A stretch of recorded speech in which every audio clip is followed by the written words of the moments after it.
Muy buenas tardes a todos y todas. Sean bienvenidos a esta puesta en circulación del libro Casa, Carro, Negocio, la aspiración de emigrar en el norte rural dominicano. Un libro de la autoría de Reina Bartolomé y Pedro Valdés Castro. Un sociólogo y una economista se han unido primero trabajando en el Instituto Nacional de Migración, luego como amigos y posteriormente como colegas que han decidido emprender el trabajo de investigar sobre los fenómenos migratorios. En la mesa nos acompaña el viceministro de Planificación del Ministerio de Economía, Planificación y Desarrollo, el señor Luis Madera, el director el director ejecutivo del Instituto Nacional de Migración, el doctor Wilfredo Lozano, los autores Pedro Valdés Castro y Reina Bartolomé. Agradecer especialmente la presencia de los colegas y amigos que nos acompañan desde la OIM, desde Flaxo, República Dominicana, la familia también de los autores que está aquí presente, el equipo del Instituto Nacional de Migración y no menos importante, una representación de la comunidad que sirvió como objeto de estudio para esta investigación y que realmente agradecemos de parte del instituto y de los autores también en sus propias palabras lo van a poder expresar más tarde, el agradecimiento profundo por la apertura y recepción a que la experiencia de esta comunidad en cuanto a la migración pueda ser expresada de una manera humana, responsable y ética a través de este proyecto de investigación que realizaron pues estos compañeros también del instituto y actualmente también docentes y estudiantes de el área de estudios latinoamericanos y del área de relaciones internacionales.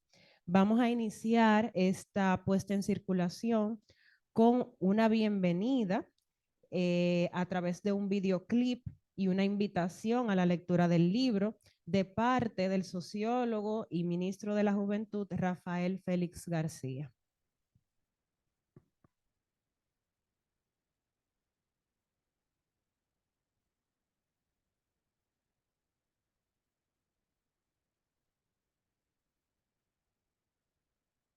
Muy buenas tardes, saludos de manera especial a las diferentes autoridades presentes en esta actividad, amigos y amigas. Me dirijo a ustedes en esta ocasión tan significativa e importante, que es la puesta en circulación del libro Casa, Carro y Negocio, la aspiración de emigrar en el noreste rural dominicano. Un esfuerzo grandioso de nuestros amigos Reina Bartolomé y Pedro Antonio Valdés Castro, como le decimos quienes estudiamos con él sociología cariñosamente Peter, quienes uniendo sus capacidades de expresión escrita y también de investigación, hoy nos dejan sus valiosos aportes que se adentran desde una mirada cualitativa y que nos ayudan a comprender ese motivo de las migraciones de este fenómeno social. La vivienda y el vehículo, sobre todo, tienen un rol central en esta comunidad como marcadores simbólicos de progreso. Les invito a todos a unirse a esta maravillosa experiencia y conocer este grandioso trabajo que por la calidad personal y profesional de quienes lo realizaron, no va a tener ningún desperdicio. Y antes de despedirme, saludar con mucho cariño, respeto y sobre todo con admiración a mi querido maestro y director del Instituto Nacional de Migración, Wilfredo Lozano, quien de seguro está presente en primera fila. Un placer, les veo pronto y chaito pues. Estas palabras introductorias de carácter más formal de parte del director ejecutivo del Instituto Nacional de Migración, quien va a tener unas palabras introductorias sobre este libro que servirán de antesala a la presentación que posteriormente discutiremos.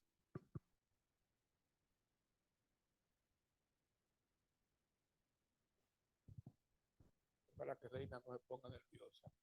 Me quedo aquí, no dejarla sola. Oh, bueno, yo me siento realmente muy contento con que por fin el libro de Reina y de Pedro finalmente saliera a la luz pública, porque de verdad que fue un esfuerzo muy grande que ellos realizaron y toda la comunidad del instituto que está vinculada a la cuestión de investigación y académica, estuvimos siempre muy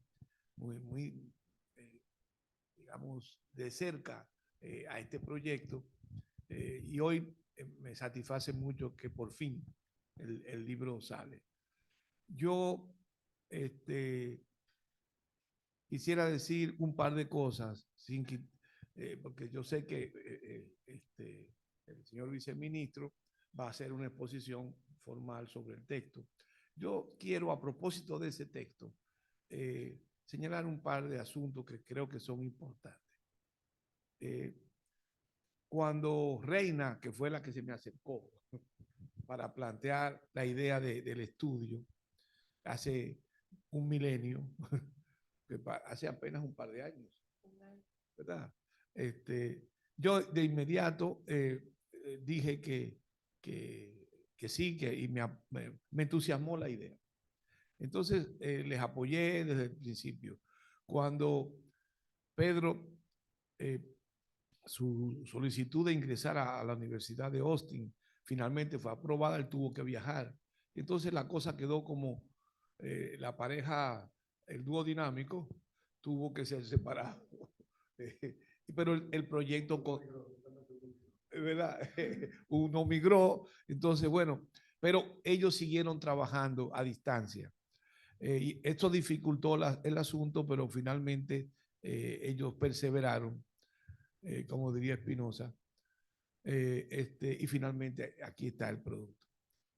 Pero la importancia del estudio,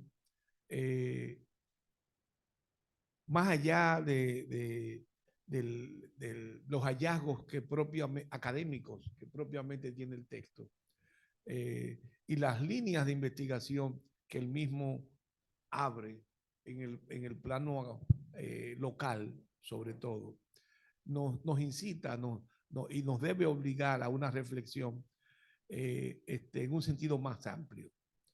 Durante mucho tiempo, siendo este un país de emigración, esencialmente, los estudios de la emigración fueron realizados leyendo al fenómeno desde el lado del impacto de la emigración en las sociedades receptoras.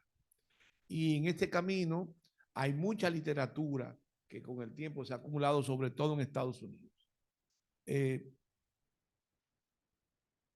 Naturalmente, esto implicaba que lo que era el lazo con el contexto societal y familiar del origen estaba como oculto. Yo solo sé de un estudio de largo aliento que hace casi 40 años realizó Frank Baez. Ese estudio se había extraviado, había perdido. Solo se publicó un folletito chiquito. Ese estudio hoy se consiguió. Un gran amigo de aquel joven y mío, se llama Rafael Durán, rescató el documento. Es un texto como de 400 páginas que va a ser publicado. Y es el único libro que con ese aliento se ha publicado. ¿Cuál aliento? El de estudiar el contexto social y familiar de donde surgen los emigrantes hacia Estados Unidos, hacia España, etc. Mientras tanto, la emigración fue expandiéndose y generando impactos nacionales y locales de significación. No podemos entender comunidades como San Francisco de Macorís, Baní, etcétera, sin el peso de la inmigración.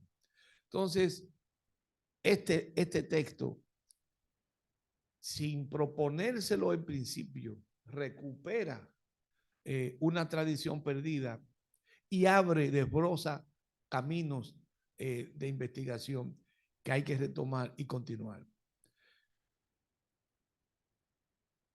El trabajo de Frank Baez está ahí. Hay otros pequeños estudios que se han hecho, sobre todo en el sur,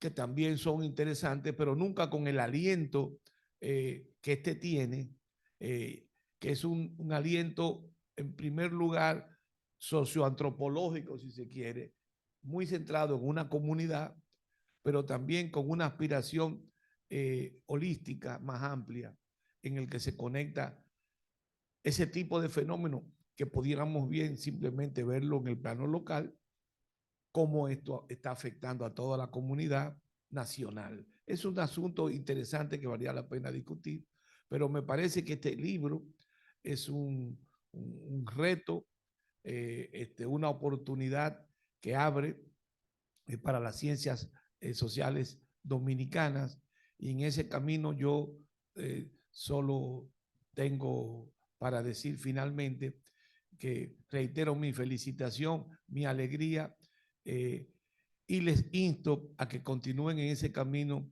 tortuoso, difícil, en el que uno se mete con esto de la investigación. Poca gente le interesa el asunto, nadie te reconoce tu trabajo, eh, viene a admitirse la validez e importancia de lo que tú escribas 30 años después, cuando tú te estás muriendo. En fin, asumir la tarea de la investigación es un reto que por suerte, que jóvenes como ellos están dispuestos a asumirlo. Y nada, bienvenidos a esta comunidad tortuosa, pero fascinante, de lo que es la investigación en ciencias sociales. Felicidades por este trabajo y cuenten ustedes siempre con el apoyo nuestro. Ya yo he hecho cierto malabarismo con Pedro y hemos especulado un poco con una serie de libros que tiene planeado, y que cuente siempre con este instituto mientras yo esté aquí, porque el futuro no está escrito y eso yo no lo sé. Bueno, le paso la palabra a Adrián.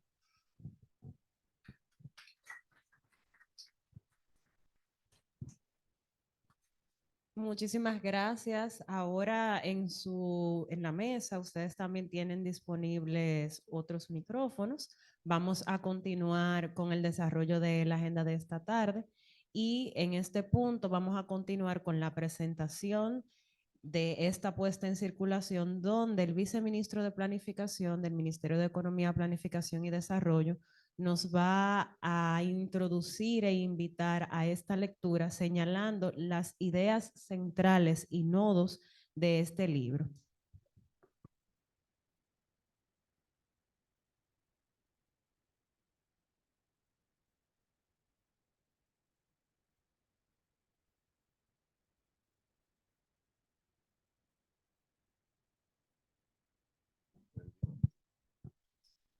Bueno, buenas tardes a todos y todas. Muchas gracias a don Wilfredo, a Hermania y sobre todo a Reina y a Pedro por invitarme a comentar un poco de este libro que, como dijeron, yo soy viceministro de Planificación e Inversión Pública, me van a perdonar, pero voy a tener que hablar con el sesgo de la política pública y cómo uno puede utilizar este tipo de documentos justamente en los momentos en que tiene que diseñar programas y políticas públicas sobre un fenómeno que es tan impactante económica y socialmente, como ya decía el señor Wilfredo, no solo para las sociedades que reciben al inmigrante, sino en nuestro caso, que estamos perdiendo cada vez todavía más, digamos, cerebros y personas importantes que se van a la migración. Así es que gracias por permitirme conversar un ratito. Casa, carro y negocio, la aspiración de emigrar al noreste rural dominicano. Yo creo que lo primero que hay que decir un tema de forma, es un libro pequeño, que de una sentada se puede leer. En estos tiempos donde la gente no quiere leer, yo creo que tomar eso en consideración y dar documentos pequeños que la gente, hasta el que no le guste leer, pueda rápidamente tener una idea, yo creo que es un acierto importante. Y digamos, para esta generación, creo que es interesante para que la gente lo pueda entender. Al que le gusta la política pública y que siente que tiene que hacer cosas, pues bueno, lo lee con más detenimiento, pero creo que ese es un primer elemento que quisiera resaltar. El título también es bastante sugerente. Al final, no sé si lo mencionan, no lo veo tanto, ¿verdad? El tema casa, carro y negocio. De hecho, es una de las cosas que quiero decir al final. Pero creo que es bastante sugerente. Creo que también llama la atención y nos termina hablando, ¿verdad?, de lo que es esa aspiración de emigrar que tiene la gente. Yo en otra actividad del mismo instituto cuando hablaba de migración, decía que hablaba en primera persona, ¿verdad? Por toda la historia de migración que hay en mi familia. Y yo traté de pasar justamente por el tamiz de ese título y de las 3 ideas que se plantean en él a las migraciones. Y efectivamente era así. Yo vivía en Santiago, pues todo el mundo pensaba en emigrar. Esa era la razón. Y como vamos a ver, el libro habla primero, ¿verdad?, de los cortos techos económicos y de superación que tienen en nuestros campos las personas. Y evidentemente eso es lo que pasaba alrededor de donde yo vivía. Es decir, no era posible comprarse unos tenis Nike, comprarse unos Jordan, que en ese tiempo ya existían los Jordan, no tanto como ahora, pero en ese tiempo ya estaban los Jordan. No era posible comprárselo con el salario que te pagaban a ti por trabajar en el colmado de la esquina o por trabajar en los lugares donde la gente trabajaba, y evidentemente que sí. Y en los momentos en que se sentía mayor bonanza y mayor alegría era en verano, que venían las muchachitas de Nueva York, o en diciembre, que venía la familia de Nueva York. Y en esos tiempos, pues tú sentías eso. Y tú sabías que en esos tiempos te podías montar una jipeta, porque era la jipeta que alquilaba el primo que traía de allá de Nueva York, o que sabías que ibas a heredar tenis y que ibas a heredar ropa, y era el momento de ponerte los Jordan, aunque sea prestado en ese momento, aunque fueran panchos, pero te los podías poner. Y eso es un poco de lo que habla acá, ¿verdad? Del corto techo, que, digamos, de forma de progreso que se tiene, sobre todo en los campos, del efecto de demostración que tiene de éxito, de éxito económico que tiene el migrante, y luego como efectivamente las redes familiares que se crean allá, pues entonces hacen que el costo de trámite, vamos a decirlo así, emocional y económico que tiene emigrar, pues sea cada vez más corto. Y así fue. Normalmente yo recuerdo que se iba la mamá, se iban los hijos, y así fueron yéndose.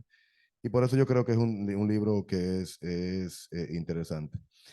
Yo creo, le decía a Reina, que esto es un libro que tenemos que ponderarlo como un insumo para las políticas públicas.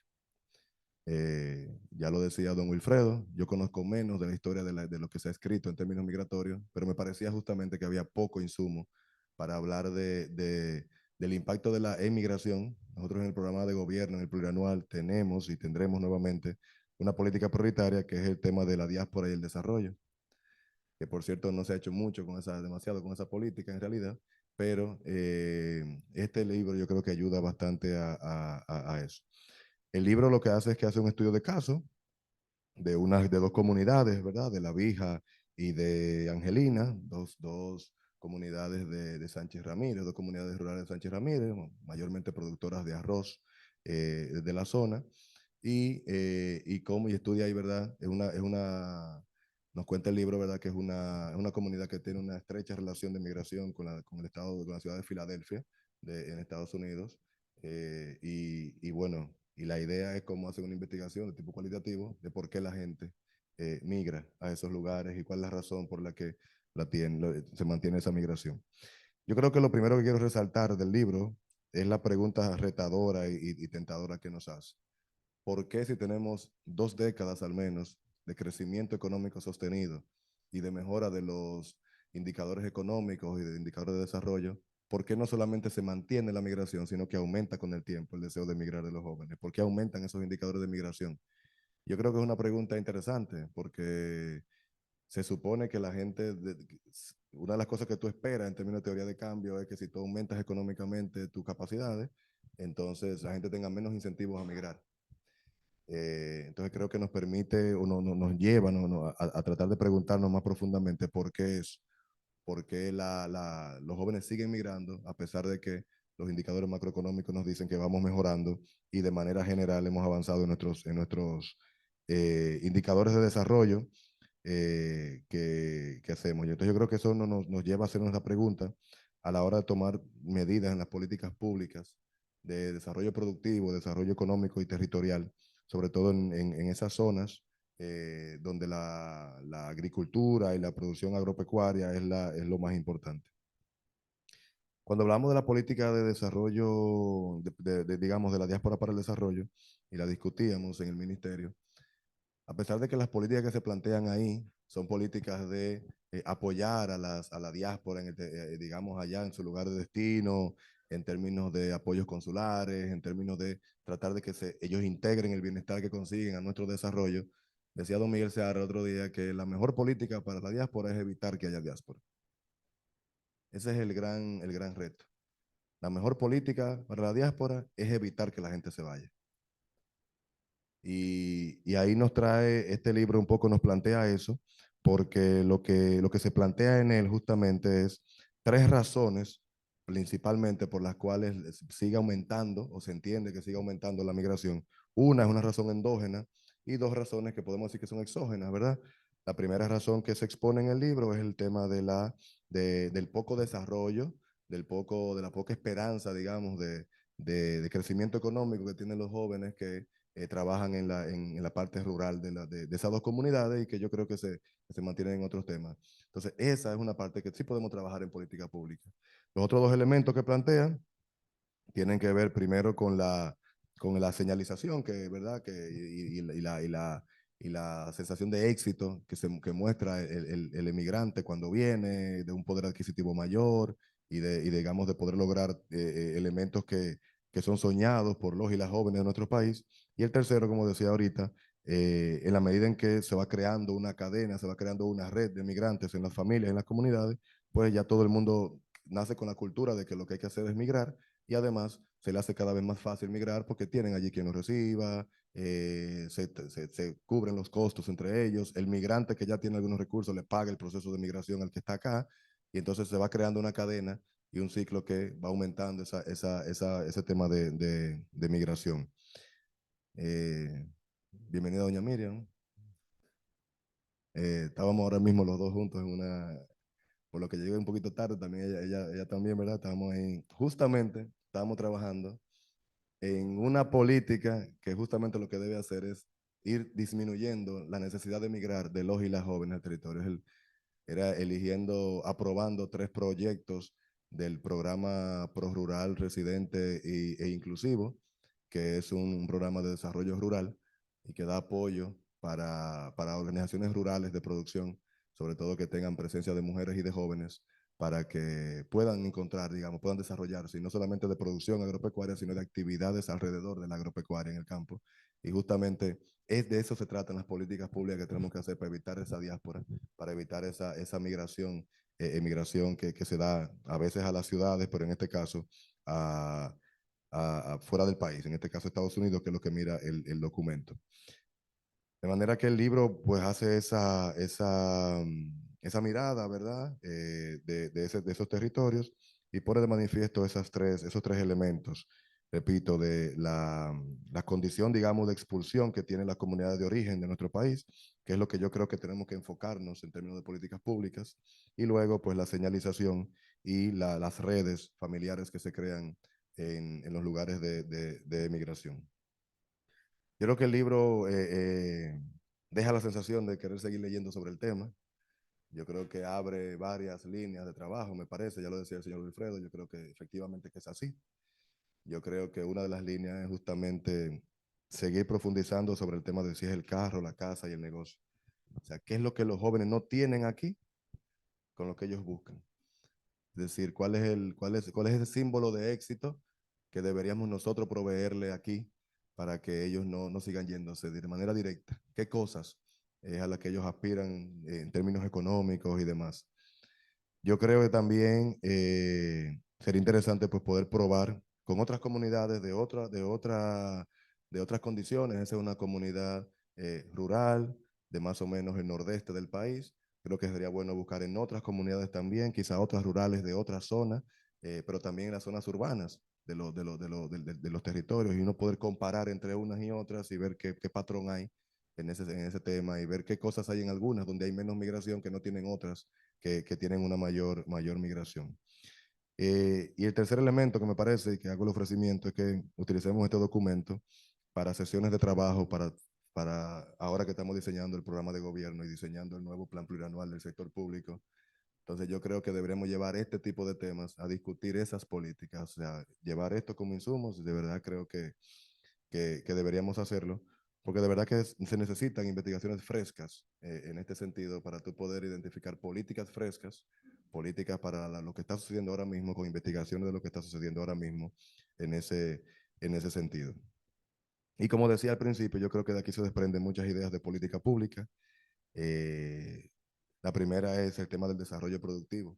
Yo creo que viendo documentos como estos, es del tipo de cosas que tenemos que utilizar y generar grupos de trabajo en los territorios para poder identificar claramente cuál es el tipo de desarrollo productivo que tenemos que implementar. Hemos invertido muchísimos recursos en inversión pública, invertimos en los territorios, pero todavía tenemos ese problema de que los jóvenes se siguen yendo a pesar de que estamos creciendo económicamente y en términos de desarrollo. Así que yo creo que políticas de desarrollo productivo tomando el territorio que tomaron, que es un territorio de vocación agropecuaria, yo creo que ahí, y ahí decía con doña Miriam, todo el tema de la tecnificación y la industrialización de la agropecuaria. Hay que identificar qué es lo que vamos a hacer para que no solamente para fuera del país, sino que quienes viven en esos territorios, su ideario de desarrollo no pase necesariamente por tomar una maleta, un bulto e irse de sus comunidades. Hay que ver qué es lo que hay que hacer para que la gente no se siga yendo, o que se va yendo porque se va yendo más lentamente y que le dé tiempo a las ciudades que los reciben a recibirlos, pero que no pongamos en riesgo elementos que van surgiendo, porque no solamente que el joven se va, es que entonces si el joven se va de los sitios rurales, entonces pone en riesgo otros temas importantes como es el caso de la seguridad alimentaria, pero también pone en riesgo la poca capacidad que tienen los territorios que los reciben para dar los servicios públicos que ellos requieren. Evidentemente que para pasar por eso, por la tecnificación y la industrialización agropecuaria y que esos jóvenes puedan vivir de eso, tenemos que pasar por la construcción de capital humano. Entonces, evidentemente que sabemos que hay deudas en términos educativos, pero creo que hay que trabajar mucho en la especialización de ellos. Y una cosa práctica y específica es, por ejemplo, el Estado da bastante apoyo para estudios de especialización, sean estos de técnicos, de grado, de posgrado, maestrías y demás en los territorios, pero resulta que no necesariamente los da en las cosas que la gente necesita para vivir en sus propios territorios.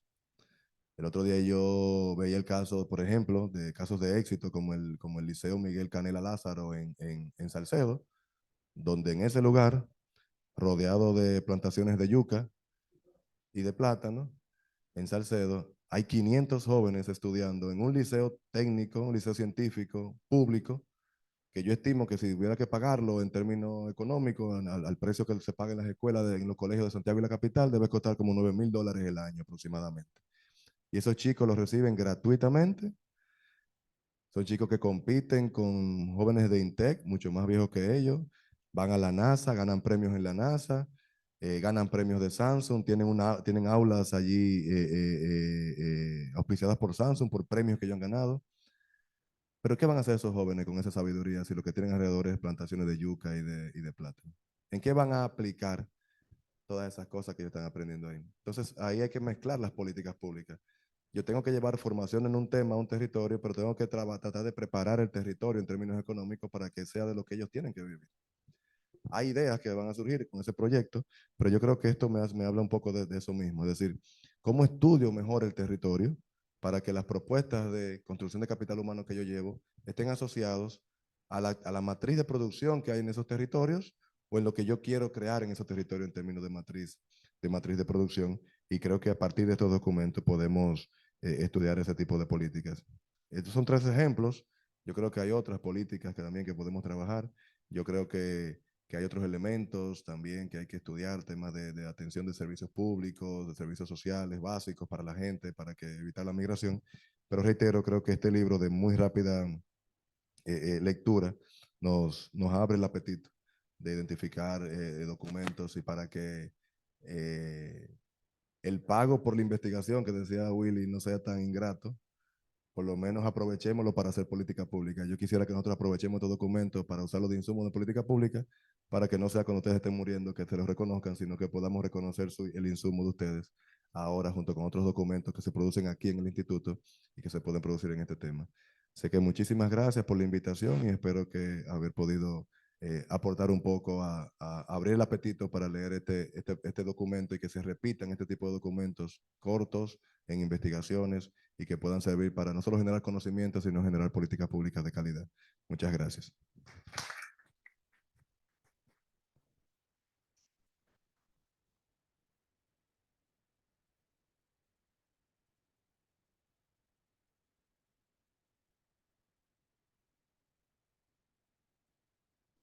Muchi- Muchísimas gracias al señor viceministro Luis Madera por estas palabras de invitación a la lectura del libro. De su presentación nos llevamos varios mensajes clave. Primero, la importancia de construir políticas públicas a partir de conocimiento pertinente, fresco, desde el territorio. Y segundo, la importancia de vincular nuestra visión de desarrollo productivo con mecanismos de desarrollo de medios de vida a nivel local que sean coherentes con las aspiraciones tanto a nivel individual como colectivas de país, lo cual es tremendo reto.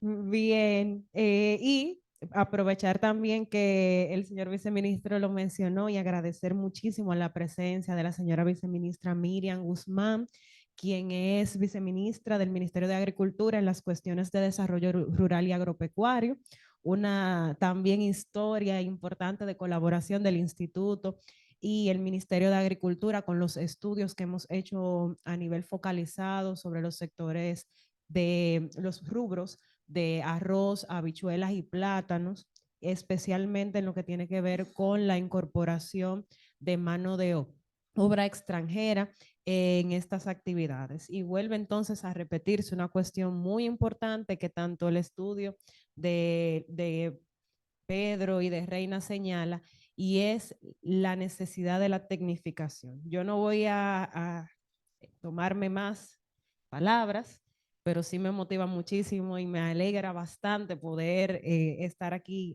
con Pedro y con Reina. Y ya les voy a dejar la palabra para que primero Reina pueda también agregar algunos detalles sobre esta obra tan especial que ellos han producido.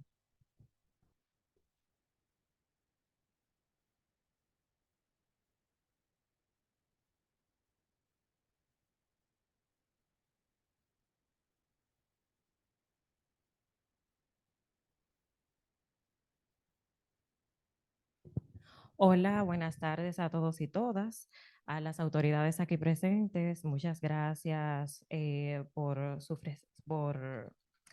estar aquí conmigo y con Pedro en la puesta en circulación de este libro que lleva como título Casa, Carro y Negocio, las aspiraciones de emigrar en el nordeste rural dominicano.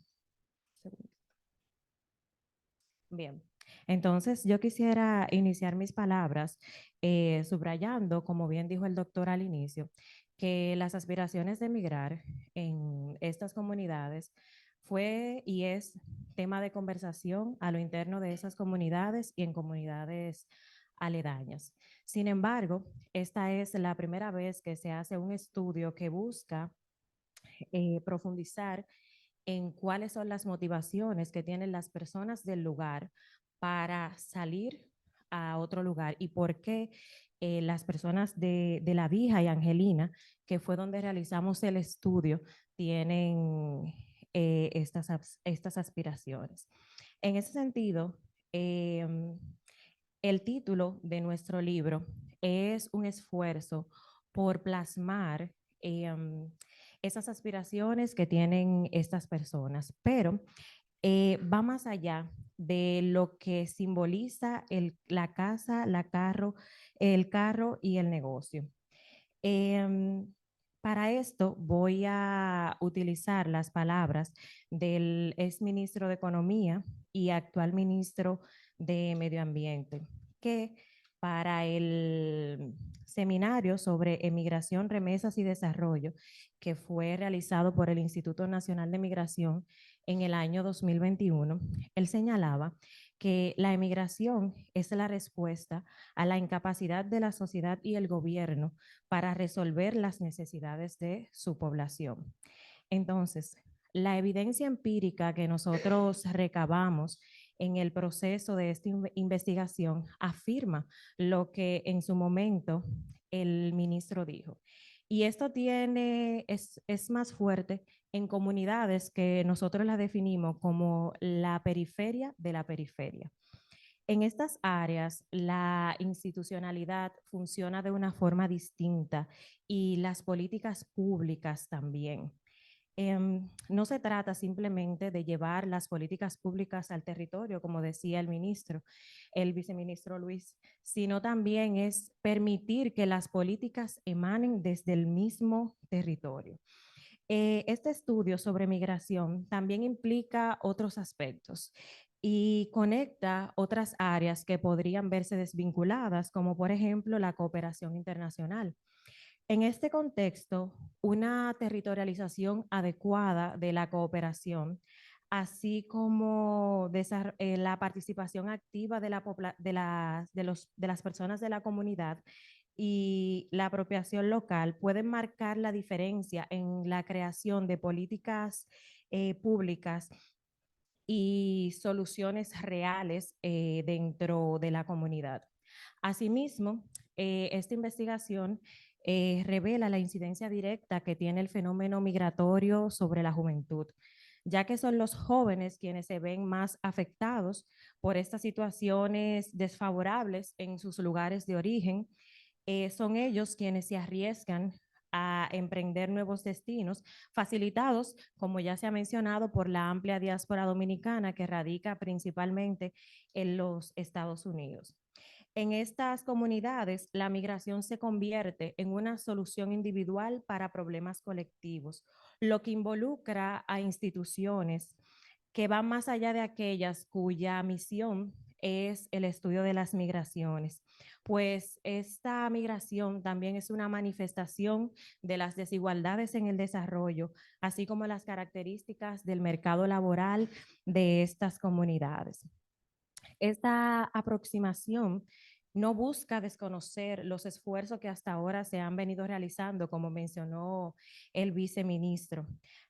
Más bien lo que busca es motivar a continuar investigando y que las políticas públicas se tomen basadas en evidencia, capacitando a la comunidad y que esto se haga de una forma inclusiva y sin dejar a nadie atrás. Entonces, creo que con mi discurso recogí un poco de lo que dijo el doctor y algunas de las cosas que mencionaba Luis.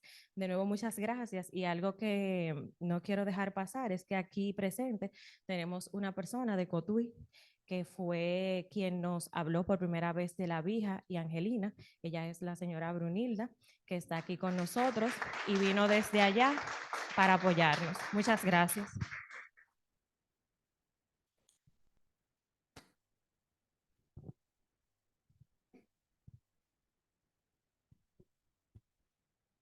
Muchísimas gracias a la coautora de este libro por estas emotivas palabras que sé que vienen de mucha emoción de poder ver realizado su trabajo.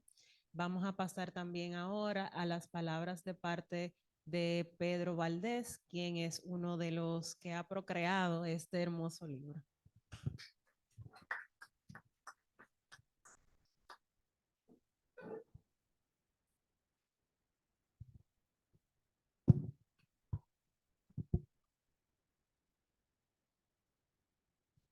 Bueno, muy buenas tardes, amigos y amigas, colegas que aquí nos acompañan. Qué placer coincidir con ustedes en este espacio y qué bueno saber que el Instituto Nacional de Migración, que hasta hace no mucho tiempo fue mi casa intelectual y profesional, sigue siendo un punto de convergencia entre la academia, la sociedad civil y el gobierno para debatir y dialogar sobre los retos y oportunidades que la migración entraña.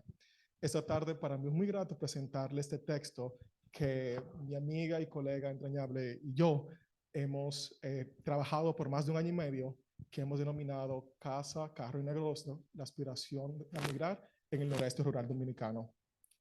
Y quisiera comenzar compartiendo esto. En sus inicios, la ciencia social moderna se entendía que el conocimiento surgía de una separación epistemológica entre sujeto y objeto, que el investigador se alzaba como portador de la verdad y que el participante debía solamente recibir esa verdad. Se veía como un ente deshumanizado y pasivo. No obstante, con la emergencia de otras metodologías de investigación, del surgimiento del paradigma comprensivo y de la reflexión epistemológica, visiones alternativas y críticas dentro de las ciencias sociales y las humanidades desafiaron esta idea y propugnaron que esta separación no es tan tajante y que el conocimiento científico es un producto intersubjetivo y co-construido. Y esta aseveración no solamente tiene repercusiones metodológicas, sino que también cambia la micropolítica misma del proceso científico investigativo. Y es que la pesquisa social no tiene a un sujeto y a una cosa en sentido durkheimiano, sino que tiene a un sujeto y a un sujeto. Y hoy reconocemos que esa misma investigación social es un proceso dialógico y es que la ciencia es eminentemente un recurso político. El documento que presentamos es precisamente eso. Es el resultado de una reflexión dialógica, de una co-construcción entre la academia y la comunidad y de un instrumento político al servicio de nuestra sociedad. En este estudio, Lenin y yo damos esa contribución al entendimiento de nuestra realidad y plasmamos nuestras interpretaciones en relación a una problemática acuciante en la República Dominicana. O quizás son las comunidades que estudiamos que lo hacen a través de nosotros. Y es bien sabido que somos un país de alta tendencia migratoria. Tal es así que la sabiduría popular ha condensado el fenómeno migratorio en la frase, todos tenemos un primo en Nueva York. Concomitantemente con esto, reconocemos que la República Dominicana es también una economía rampante en la región. Cada día recibimos informaciones sobre las extensas inversiones que se hacen destinadas a mejorar la calidad de vida de las personas. Y esto es una paradoja en sí misma. ¿Cómo puede ser la inmigración una realidad tan prevalente en una de las economías más pujantes de América Latina y el Caribe? Al no encontrar respuestas suficientes en el nivel estructural, nos dedicamos al análisis microsocial y preguntarnos entonces, ¿por qué se siente la población dominicana, específicamente la población rural y joven, tan insatisfecha con los avances que ha experimentado el país en los últimos 25 años?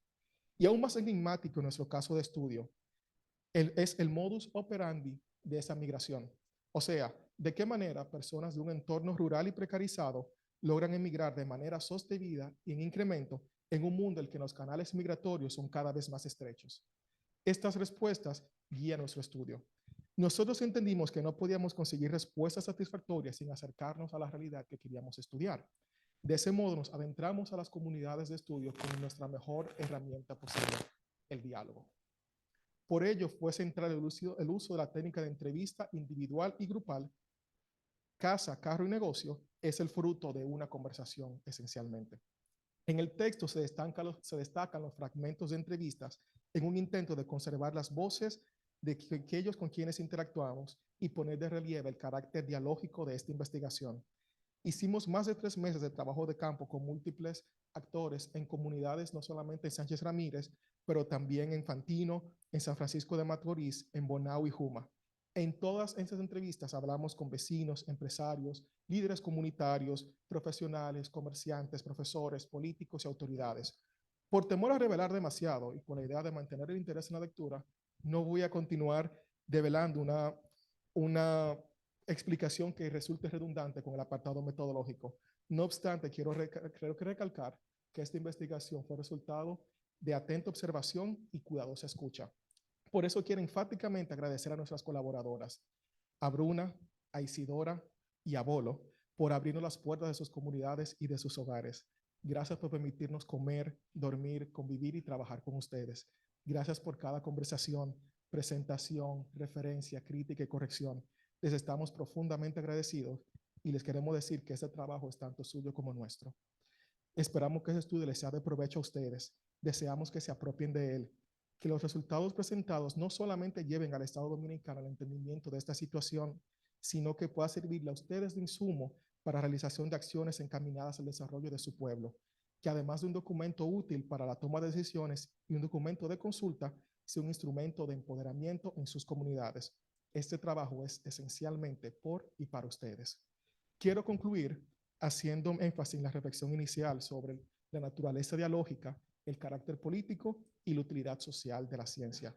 Los científicos no somos al final una casta superior que elaboran estériles torres de marfil. Somos actores políticos y sociales, con agencia y con intereses. Somos la intersección entre situaciones actuales y mundos alternativos, un puente entre realidades y posibilidades. Confiamos en que este estudio trascenderá los confines académicos y se convertirá en una herramienta que contribuya a hacer nuestro país un lugar mejor para todos. Una vez escribió el sociólogo estadounidense Immanuel Wallerstein, en la medida en que analizamos nuestras prisiones sociales, nos liberamos de sus límites hasta donde podamos ser liberados. En ese sentido, guiados por la convicción de que la ciencia no es solo útil para comprender la realidad, sino también un medio para transformarla, le entregamos casa, carro y negocio, la aspiración de emigrar en el noreste rural dominicano. Muchas gracias.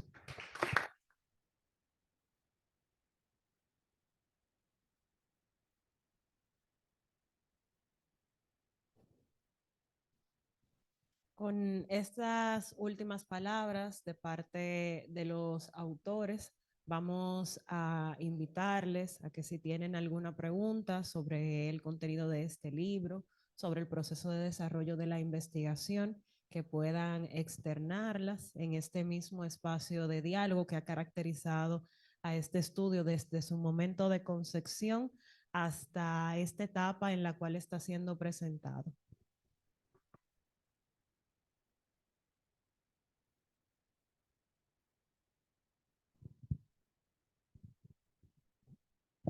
En primer lugar, felicitar a Pedro y a Reina y decir cuánta emoción de ver que hay dos jóvenes dominicanos interesados en seguir los pasos de los grandes sociólogos de la migración en República Dominicana como Frank y como Wilfredo.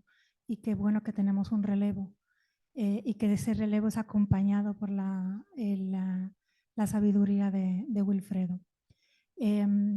Yo no he leído el libro, entonces voy a reservarme los comentarios sobre el libro para cuando lo lea, pero quiero hacer un comentario a colación de lo que dijo el viceministro Madera. Yo creo que una política pública sobre diáspora no puede solamente centrarse en evitar que las personas se vayan. Las personas se van aunque les mejore sus circunstancias. Tendrán menos razones, pero se irán. Una política de diáspora tiene que ir acompañada de otras cosas, que las personas que se vayan lo hagan por una decisión propia, de manera segura y regular, que las personas que se quedan atrás, como por ejemplo los niños y las niñas, tengan una política pública que les asegure que su familia transnacional es segura, que su familia transnacional vela por ellos y que su comunidad vela por ellos y no son abandonados en la comunidad. Una política de diáspora significa también tener unas relaciones saludables con la diáspora, que no sean solamente vistas como una caja registradora de dónde sacar cuando necesitamos. Creo que tiene muchas más aristas y creo que también la investigación tiene que darnos a las pistas sobre cómo mantener, hacer todo lo posible para asegurar a la gente en el territorio, pero asegurar también que aquellos que se van no son olvidados y que tienen una relación con los que se quedan. Y también qué pasa con los que se quedan. Solamente ese comentario. Aprovechando que tienes una misión muy importante para el futuro, para que lo tengas en cuenta. Bueno, yo también quiero decir algo. Edith Tejeda, estoy en el Viceministerio de Cooperación Internacional, el MEPIC. Yo pienso que estoy de acuerdo con lo que dice el viceministro en el sentido de que hay que trabajar en el territorio y apoyar a las comunidades y todo lo que se quiera en términos de economía, mercado, etcétera, pero también, como decía Alicia, yo pienso que es importante lo que se llama el co-desarrollo, es decir, cómo la diáspora puede involucrarse en el desarrollo de las comunidades que dejaron atrás o que abandonaron, digamos, físicamente, porque no he leído el libro, pero vi rápidamente una cita que decía, yo voy y vengo, yo voy allá y vengo acá, o sea, yo voy y vengo. Entonces eso te da un poco idea de lo que es la migración, ese ir y venir también. Y el tema del codesarrollo me parece clave, o sea, es decir, cómo podemos lograr que las comunidades de la diáspora, en este caso Estados Unidos, pero también España, Brasil, Chile, Italia, bueno, paso, puedan involucrarse en el desarrollo de las comunidades que son sus comunidades, de Baní, de Ocoa, en este caso de Cotuí, Sánchez Ramírez, etc. Yo pienso que eso me parece clave. Hay instituciones que se han creado en el Estado Dominicano para eso, desde el Ministerio de Relaciones Exteriores, como el INDEX, el Instituto Dominicano en el Exterior, que tiene funciones en ese sentido, canalizar programas, proyectos para ese vínculo, ¿no? Pero es eso, como yo que envío $200 o 200 euros a un primo, a un tío, a un familiar, yo puedo coger 10 de esos dólares o 10 de esos euros, no para comprar camisa, jeans o ir a la escuela, sino para algún emprendimiento de negocio. O sea, como yo digo a mis estudiantes, una finca de conejos. O sea, cómo yo puedo, de ese dinero que es personal, esa remesa, convencer a la gente que sacando un poco de ese dinero, yo puedo hacer actividades colectivas en beneficio de la comunidad. Yo pienso que ese tema de co-desarrollo es clave en este tema de la migración dominicana. Muchas gracias.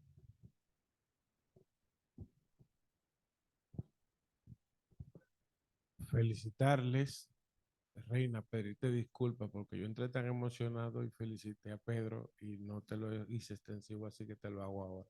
Muchas felicidades.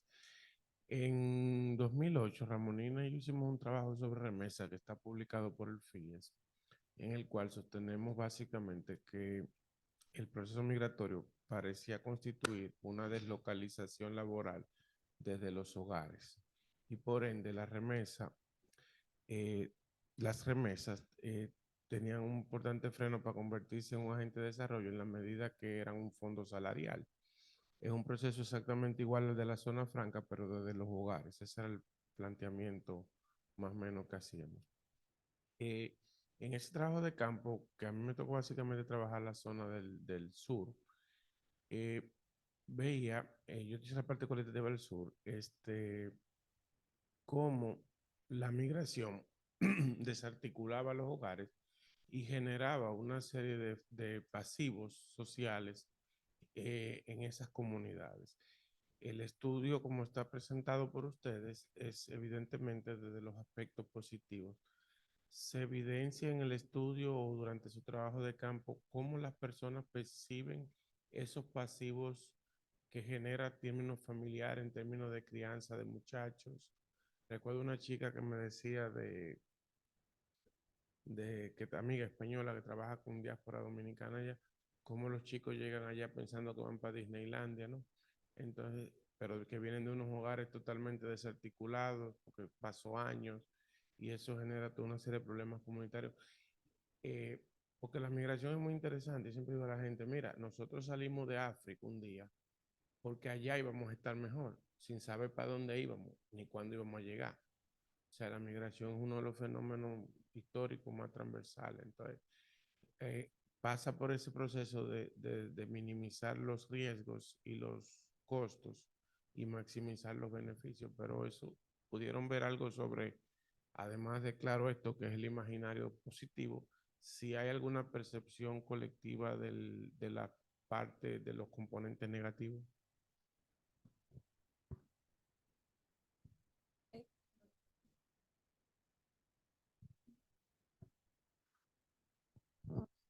También otra investigación sobre remesas, también publicada por el FIES, y justamente el abandono escolar de los niños en espera de irse. Si eso, por ejemplo, también es algo como un negativo que haya salido en su investigación, creo que sería que necesita una política pública el Ministerio de Educación respecto a eso, por ti.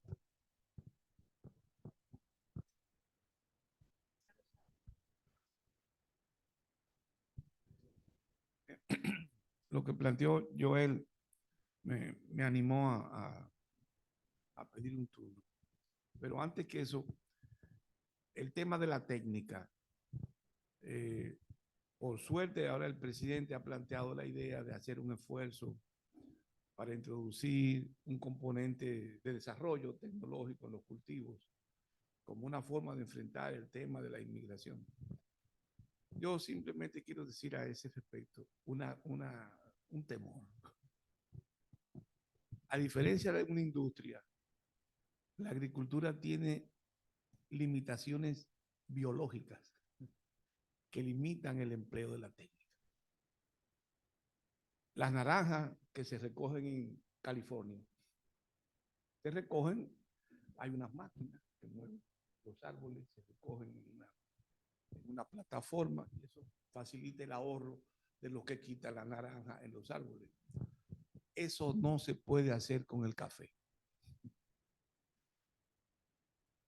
Se puede hacer con la caña, pero con el café no se puede. ¿Por qué? La caña es homogénea, el café no, porque el café madura con niveles desiguales. Es decir, cuando se quita una uva madurada, si tú quitas una uva verde y la mezcla en el beneficio, el café no va a servir. Entonces, por eso solo se quitan las uvas maduras. Entonces hay que esperar la próxima maduración para quitar esa otra parte. Y eso no resiste el cambio tecnológico en el sentido tradicional. En el plátano,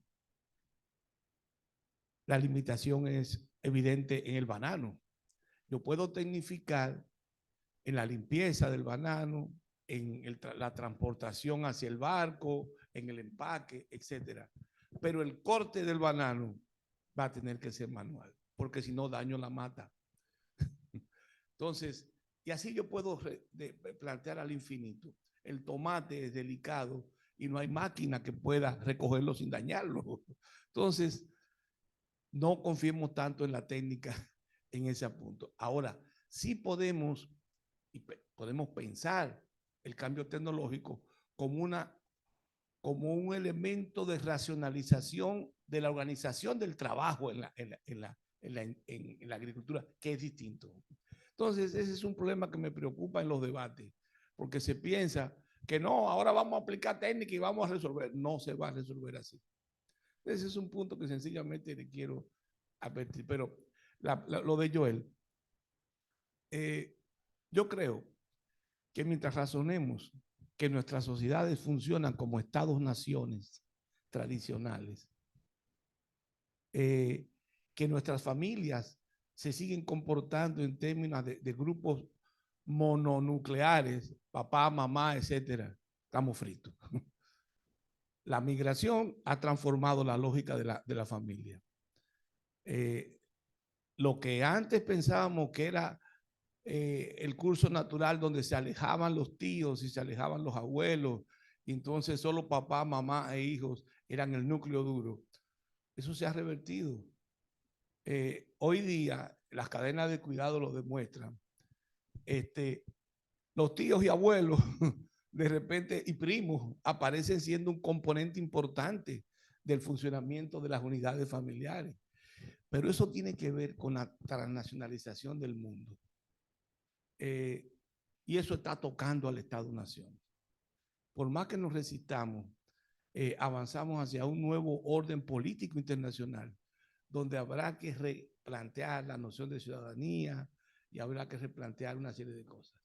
Yo solo lo dejo como una preocupación. Y mientras funcionemos pensando que de lo que se trata es de una familia tradicional, de un Estado-Nación cerrado, estamos fritos. Entonces, es sencillamente en parte una provocación, pero más que una provocación, es una preocupación real, que está ahí a la orden del día en un país como este, donde tenemos 2 millones de dominicanos que viven fuera y tenemos también 1 millón de extranjeros que viven aquí. O sea, un asunto que se va a decidir el futuro de esta nación.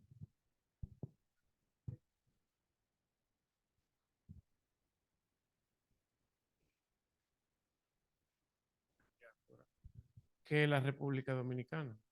Y si la piensas desde la frontera nacional, es una locura. Es decir, cuando tú llegas a Bruselas y oyes una bachata en cualquier sitio, ¿no? Entonces, evidentemente es así. O sea, cuando tú dices que en el censo somos 10 millones, pero que en realidad somos casi 13. Entonces, comparto tu comentario completamente. Hola, ¿se escucha? Sí. Para contestar la pregunta de Joel, en el proceso de realizar los grupos focales, me parece que surgieron 2 elementos que pueden dar respuesta a su pregunta. Una va por la parte de que la mayoría de las personas que emigran de esas comunidades son jóvenes y pasa la situación de que los niños quedan al cuidado de los adultos mayores.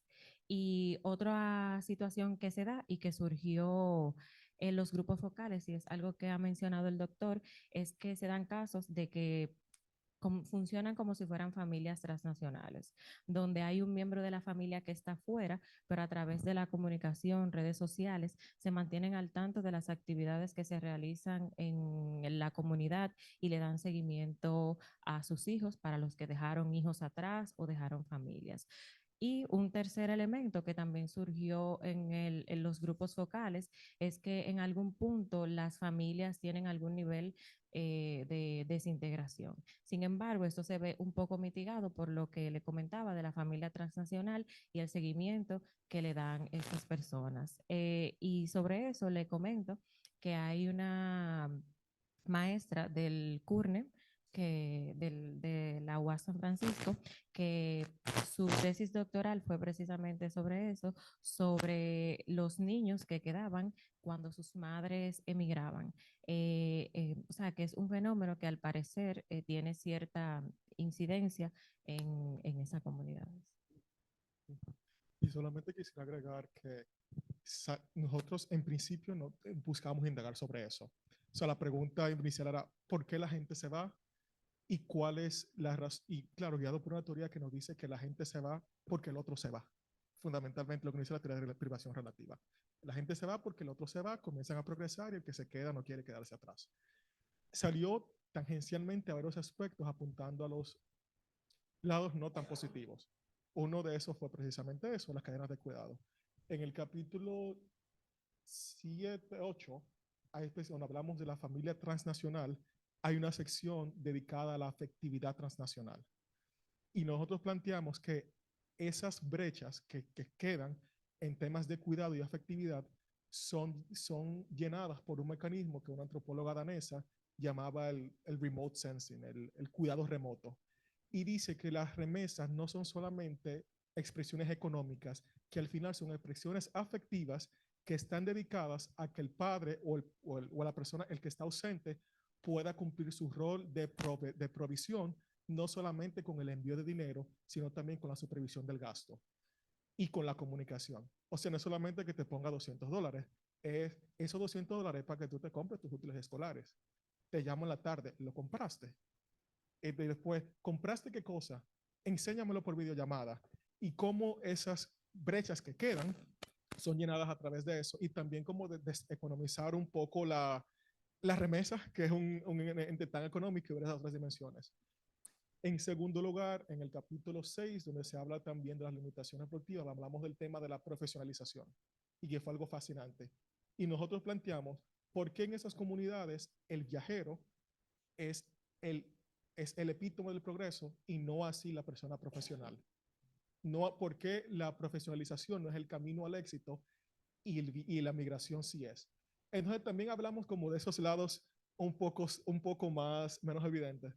Y en tercer lugar, también hablamos en este capítulo 8 sobre los diferentes, digamos, modelos o movimientos migratorios de por qué alguna gente deciden irse, otros deciden irse y regresar, y otros que la parte que usted mencionaba, lo que nosotros llamamos la iteración, de gente que va y viene, va y viene. Y al final te dice que van y regresan porque se dan cuenta que irse no es tan lindo como te lo plantearon. Pero ¿qué pasa? Solamente lo sabe a ciencia cierta el que se va. No lo sabe el que se queda. ¿Por qué? Porque primero, como siempre dice mi mamá, no es lo mismo llamar al diablo que verlo llegar. Solamente uno lo sabe cuando se va. Y segundo, porque también parte del efecto de demostración es que la persona que se va, para poder alcanzar el capital simbólico, mantiene una imagen de éxito que oculta información con respecto al que se queda. Entonces, por eso el que se va viene, rompe ojo, se vuelve a ir y no lo dice. Entonces, así el mito se reproduce y se mantiene en el imaginario social. Entonces, no fue planteado de forma directamente, pero tangencialmente exploramos esas cosas.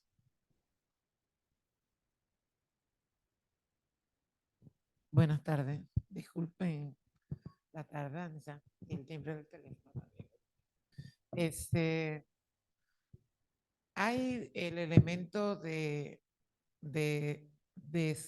economizar algo que es tan económico, termina siendo económico, porque el mismo nivel que tiene la persona que se va hace que al querer suplir esa parte sentimental en dinero, llega aquí a una persona que no tiene capacidad para manejar las cantidades que le llegan.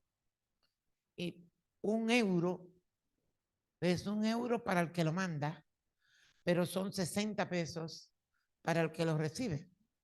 Y un niño de 8, 10, 11 años que llega a la escuela con 50 pesos en una comunidad pobre, comienza a formar un ego deformado en su entorno que termina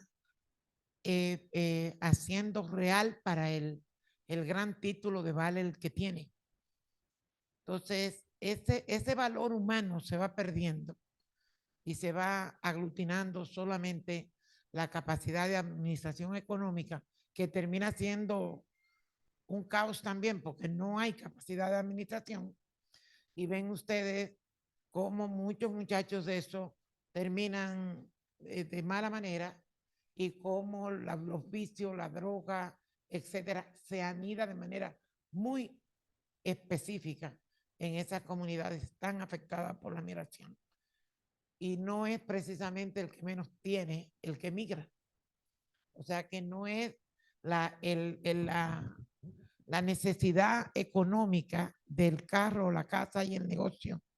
Es la visión del estatus de la casa, el carro y el negocio. Entonces, yo creo que en educación nosotros tenemos que entrar en el párvulo, en el chiquitito, en ese niño de 2, de 3 años, en función de lo que es valor, en función de lo que es ser humano, para que el ser humano sepa que ser, hacer, tener, no al revés. Si tengo, hago, y si tengo, soy. No hay posibilidad de que haya un equilibrio en este sentido. O sea, es parte de lo que decía Luis, llevar ese desarrollo para que la gente no emigre. Tiene que comenzar primero con el ser, no precisamente con lo material. Antes de continuar, les voy a dar un preview del libro y es que casa, carro y negocio, las aspiraciones de emigrar, no quiere decir que las personas se van por necesidad, sino esos son los símbolos de éxito que plasman los emigrantes y que el efecto de demostración que hacen esas personas no es tener una simple casa donde van a vivir. Es que en la comunidad donde nosotros fuimos, los emigrantes tenían sus casas en lugares específicos y eran casas que de verdad llaman la atención. Es que tienen un carro que de verdad es lujoso para esa comunidad y simbolizan a la persona que tiene éxito, porque otra forma de éxito es quien emprende, pero da la casualidad que quien emprende también es el emigrante. Entonces hay una relación entre quien emprende el negocio, la emigración y tener esas cosas que simbolizan tener éxito en esa comunidad.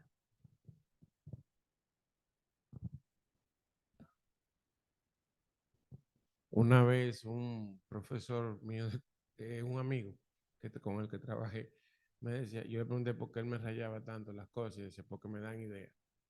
Entonces, por eso les pregunto tanto.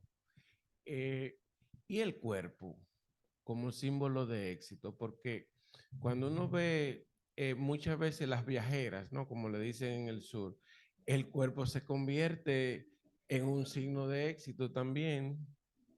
No sé si se... Sí, claro, es una visión desde una sociedad eminentemente machista. Sí. Sí, nosotros no exploramos la parte del cuerpo en esta investigación y en parte porque nosotros nos enfocamos con la comunidad de origen con el que queda. Teníamos muchas preguntas que las respuestas solamente eran dadas por quienes se iban y quienes regresaban, no es así. Pero un pequeño preview de lo que estoy trabajando ahora para mi investigación de posgrado es entender el tema del cuerpo. Y hice tengo una historia de vida con una muchacha dominicana que se va por México, se va por la vuelta por México, y en parte importante su éxito es el uso de su capital sexual.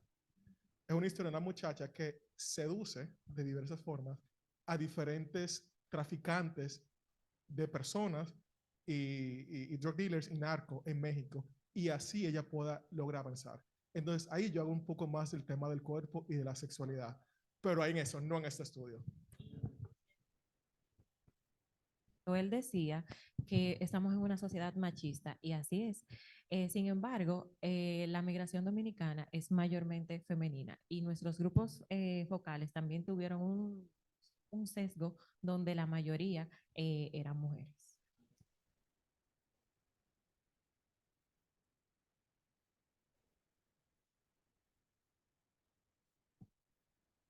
Quería agregar algo también con relación a lo que ustedes están planteando.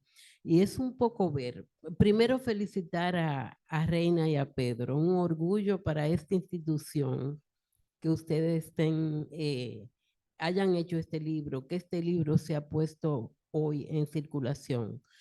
Por otro lado, quiero significar el tema de la migración y la motivación. Entiendo que no puede verse al margen del imaginario social que crea el éxito.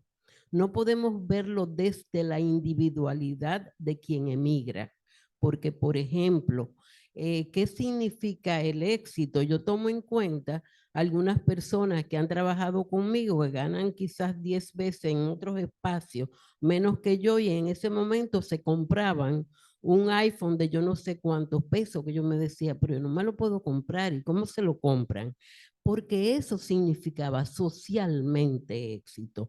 Entonces, pienso que hay que analizarlo desde la estructura social, desde los valores sociales, y ahí sí creo que en materia de políticas públicas, que tanto la educación, que tanto el mensaje que los propios políticos, que las propias políticas envían, que las iglesias, debe trabajarse desde esa perspectiva, no desde la individualidad de quien emigra. No he leído el libro y saliendo de ustedes, asumo que no se trata desde la individualidad, pero que lo repensemos desde esa perspectiva. Voy a aprovechar el micrófono para seguir la conversación. No, simplemente decir que, bueno, para mí no se detiene. La migración no se detiene, no la vamos a detener. Podemos hacer políticas, podemos tratar de retener a la gente en su territorio, pero en los años que tengo estudiando el fenómeno, es como la lluvia, o sea, cae, o sea, la gente sale. ¿Cuáles son las motivaciones? Es más complejo, no es solamente lo económico, aunque eso es fundamental, pero no es solo eso. Por ejemplo, Joel, tú trabajaste en la encuesta del PNUD sobre de la comunidad LGBT. Yo recuerdo, y yo recuerdo que en esa encuesta, creo que era el 35% de la comunidad LGBT en República Dominicana decía que quería irse, quería migrar. Creo que era un 35 o era menos. Sí. Entonces, ¿qué tolerancia hay en la República Dominicana con ese tema, por ejemplo?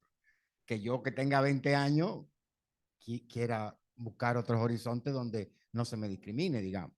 Entonces, 60% de los jóvenes quieren emigrar, dice Alicia. ¿Por qué? O sea, no es solamente, aunque sabemos que lo económico es clave, pero no es solamente eso. Hay toda una serie de imaginarios. Está el tema de las redes, que ustedes, por cierto, muy bien han mencionado. Eso es clave.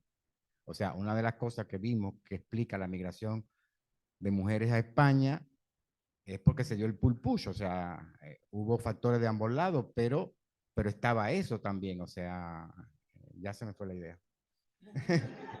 Que no tenían, esta gente del sur, Vicente Noble, no tenía contacto, o sea, gente no tenía contacto con las redes de Estados Unidos. Entonces empieza a darse una cadena de monjas que le dicen, mira, yo tengo una mujer seria que te puedo recomendar para que cuide tus hijos en España. O sea, cómo esa gente que no tenía contacto con redes en Nueva York se fue abriendo camino hacia España. Pero nada, seguimos con el tema y lo felicito de verdad.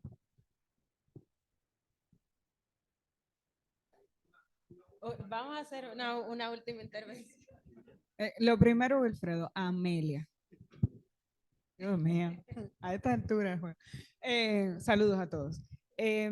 Yo simplemente, como periodista, quiero felicitar el esfuerzo de ustedes al haber hecho esta investigación, porque aunque no la he leído, he tenido un contacto reciente y bastante constante con Pedro. Me entusiasma mucho la idea de este documento porque ustedes han trabajado el elemento cualitativo, que es el que muchas veces falta en las investigaciones de esta naturaleza, que están llenas de estadísticas, de datos, que nos sirven a quienes trabajamos en el lado social desde otra perspectiva para entonces avanzar haciendo otro tipo de trabajos, pero abordar el elemento cualitativo con entrevistas, y lo estaba revisando rápidamente, con citas específicas donde la gente explica el porqué de sus decisiones, es muy importante para poder comprender fenómenos, que no necesariamente esa información sale en las estadísticas puras y duras, que son buenas para poder, digamos que, reforzar para aquellos que quieren números duros y decir, mira, o sea, un 80% hace esto, un 20% de lo otro, pero es entender al ser humano, entender las motivaciones, el por qué se toman decisiones. Así que de verdad que lo valoro muchísimo.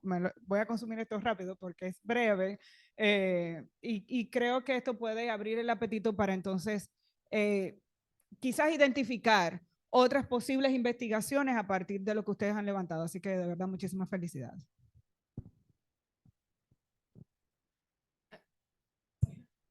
Solo agregar por las inquietudes que surgieron en el tema de las políticas públicas. Yo creo que, de hecho, a esto me refiero que esto despierta interés de trabajar en términos de diseño de políticas. Pero cuando decía el tema de que hay que tratar de hacer cosas desde otras políticas para que el joven no quiera migrar, a eso que me refiero. Porque lo que el libro plantea no es cómo trato a la diáspora, sino cómo hago que el drama humano, económico, social que trae cada vez que un joven se va, cómo tratar de evitarlo, si no el que trabaja en el gobierno, si no se preocupa por eso, que trabaja en el gobierno, que entregue esa vaina y deje eso. El programa de gobierno, si lo leyeron, el plan plurianual, justamente trata esa parte de la diáspora, cómo integrar a la diáspora al desarrollo. Ese es su vínculo. Ahora bien, ¿qué falta? ¿Cómo hacer que justamente que el joven, la gente no se quiera ir? No por la diáspora en sí, sino porque la diáspora es sinónimo de fracaso en términos de políticas sociales y económicas. Entonces, a eso es lo que quería referirme, no quería que quedara en el aire esa, quizá la duda. Yo sé que conocen cuáles son las políticas que están planteando, pero para que no quede esa parte, porque creo que desde la articulación de políticas públicas lo que nos falta justamente es políticas educativas, políticas de desarrollo productivo, políticas de valores y demás, para que la gente, para que el deseo de irse, que el 60% no va a llegar a cero, pero ojalá sean 50, después 40, después 30, ese sería el éxito de la política, no que sea 70, 80 y acostumbrarnos a ello. La idea es no acostumbrarnos a eso. Es como que me acostumbrar a que la gente se quiera ir del campo por default. Si no, no tiene sentido hacer política, digamos, en ese sentido.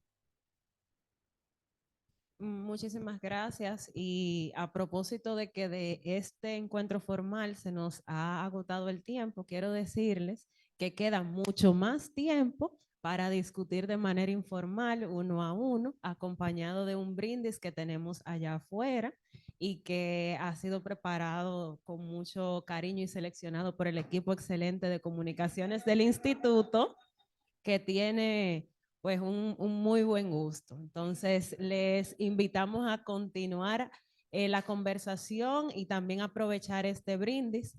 Y cerramos con esta idea que me viene retumbando desde hace rato, y es que el Estado está para hacer, pero también está para pensar, y no pensar de manera fraccionada, sino pensar en integralidad. Por eso están aquí incluso representaciones del Ministerio de Economía, del Ministerio de Agricultura, para que pensemos como Estado y con articulación hacia otros sectores cómo podemos abordar estas problemáticas que son centrales para nosotros como país. Disfruten.